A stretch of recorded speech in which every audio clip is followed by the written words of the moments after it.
don't think you can really say you know him, no matter how emotional he gets, because he's strategic about it. What he says, what he does, how he does it, always strategic. I don't think there's a man in this house or a woman who has his head in the game as much as Kanaga does. Sometimes, do not blame other people for your shortcoming. Yes, we will.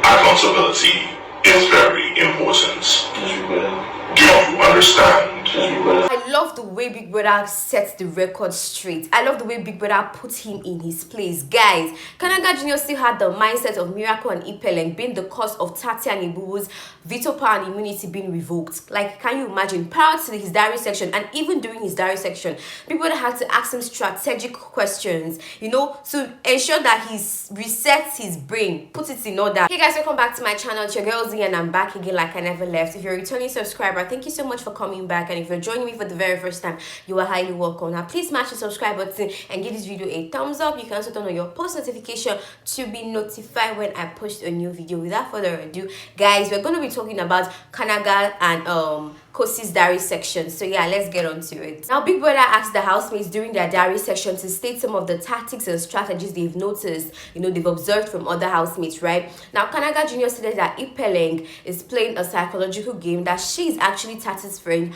but she, you know, begged and pleaded so hard with Tati for Tati to, you know, save herself and her partner Black Boy if they were up, and she said there's some other things that she's not strong enough and all of that, and she went further to tell Tati not to inform Kanaga and Blue Ava, and that they were going to, you know, change her mind and make her do otherwise.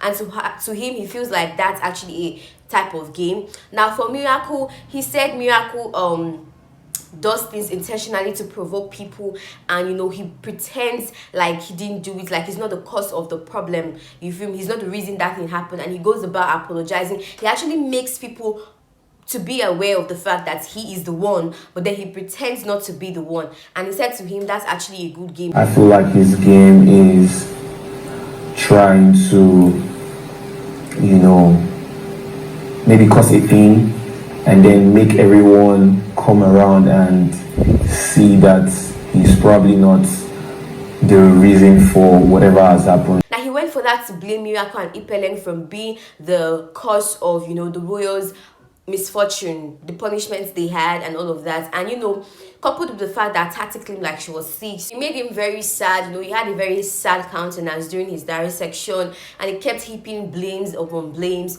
to these two individuals, Miracle and Ipeleng. Now Big Brother asked him some intelligent questions. So let me tell you something, I feel this particular Big Brother for the Big Brother Titan is very, very smart. Trust me, like he smells a rat from far away. He knows what the housemates are up to. Now Kanaga Jr. is a very smart person, but you know, in this particular situation, it's actually, I don't know if I should say it's sad or it's really weird. Let me put it out. It's very eccentric that he doesn't see the big picture. He doesn't see the fact that Miracle and Ipeleng did nothing but beg, solicit for help to be saved. It was the conversation she had with him in particular that put her in that trouble she and her partner is in right now. He doesn't see the bigger picture, and Big Brother was there to, you know, set the record straight and put him in his place. Now he asked him some intelligent question. He asked him if he had been head of house before. He said yes. Now he asked him if there were some of his fellow housemates that came to him to beg him to, you know, save them, and he said yes, a couple of them. Now he went further to ask him that did he tell them who to nominate. He said no. So Big Brother now asked, okay, what pressure led Tati to telling him, because it was a conversation she had with him, telling him and his partner not to put Tabana up because that would put her in a dilemma to save. She just told them straightforward that she was going to choose Tabang over him, and I don't even know why he's not even tackling her pertaining to that oh, you're going to place Tabang before me and all of that stuff. Now Big Brother now asked him, what pressure do you think made her to tell you not to, you know, who to nominate and who not to? Have you ever been head of house? Yes, I have. Did your fellow housemates beg you to save them? Yeah, a few people came to me. Did you tell them who to nominate? No, Big Brother. So once again, what pressure made your head of house tell you not to nominate Tabana? He kept mute. He couldn't answer that question, and although he still tried to, you know, battle it and stuff, Big Brother already passed the message, and it seemed as though he was feeling kind of sad. He was feeling, oh, it was because of him. He's the cause of, you know, whatever happened to Taxi, and that's why he's trying to shift blames and stuff. So Big Brother just, you know, tried to pacify him, tried to make him feel good and stuff like that. Then he eventually thanked Big Brother for whatever Big Brother told him, and then he left the diary room. But my point is the fact that I just hope he had gotten the message, trust me, and he doesn't go about the same way he went to Yemi. I was telling Yemi it was Miracle and Ipelengs, so I just pray he doesn't go again and start telling people it's Miracle and Ipelengs for, because all they did was beg to be saved, and that's it. Now when it comes to Khosi also stated some of the strategies she has observed, and she mentioned Kanaga. She said Kanaga is like a product. He markets himself like he's selling a product, but he uses words most of the time and his emotions, but she has never seen any action. And I'm like, She also stated that Kanaga Jr. is very much camera conscious, and yo, I was like, as if I should just give her a round of applause, because that girl is very observant. Like, for her to have noticed that, it shows that, yo, she has really been observing. Kanaga is so camera conscious.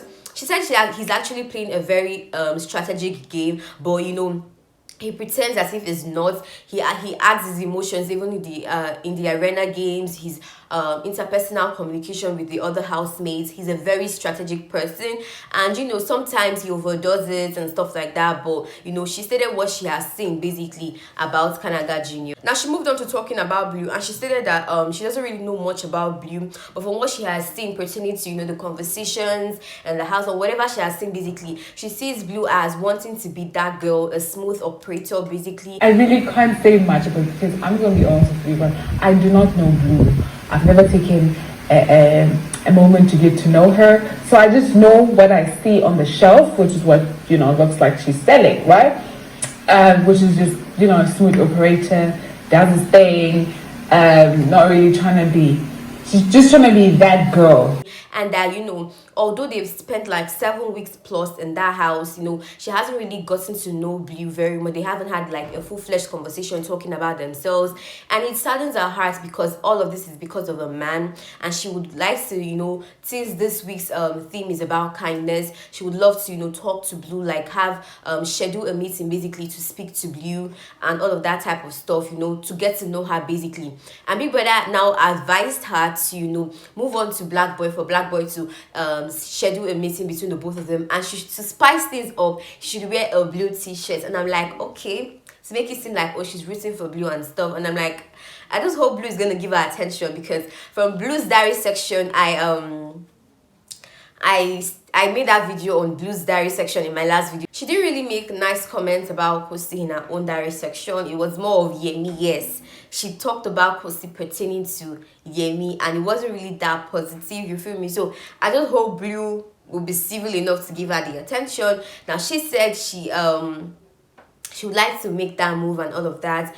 I'm hoping to see that, trust me, like I really want to see the both of them speaking. Like, it's gonna be awkward, trust me, like 100% awkward. She also talked about Tati and Ipeleng, that they seem to be so nice. That's their strategy, to be friendly with everyone, and all of a sudden they just throw you under the bus when it's time for them to use their veto power, you know, or even during nominations, and she feels like that's their strategy basically. She also made mention of her partner Miracle, and guys, it's the usual old story. Miracle is trying to guilt trip you into being feeling some type of way about having Tabang and Yemi by her side. It's the usual cat and rat fight Miracle and Khosi have basically. So let me know your thoughts in the comment section. What do you really think about Khosi? Do you think she was right when she talked about Kanaga's strategy? And same with Blue. Do you really think she is going to make a move to speak to Blue? Remember guys, she actually said she was going to talk to Blue, because Yemi, I think that was last 2 weeks or so, you know, she said she was going to make a move, and even Yemi advised her to go through Kanaga Jr., and she didn't do that. So do you really think she would, you know, make a move to speak to Blue this week and even adhere to Big Brother's advice by wearing a blue t-shirt? I can't. That is going to be very awkward. Let me know your thoughts in the comment section. Thank you so much for watching this video. Please subscribe to my channel and give this video a thumbs up. You can also turn on your post notification to be notified when I post a new video. You know the vibes, I'm sure you do. Thank you so much for watching once again. Bye.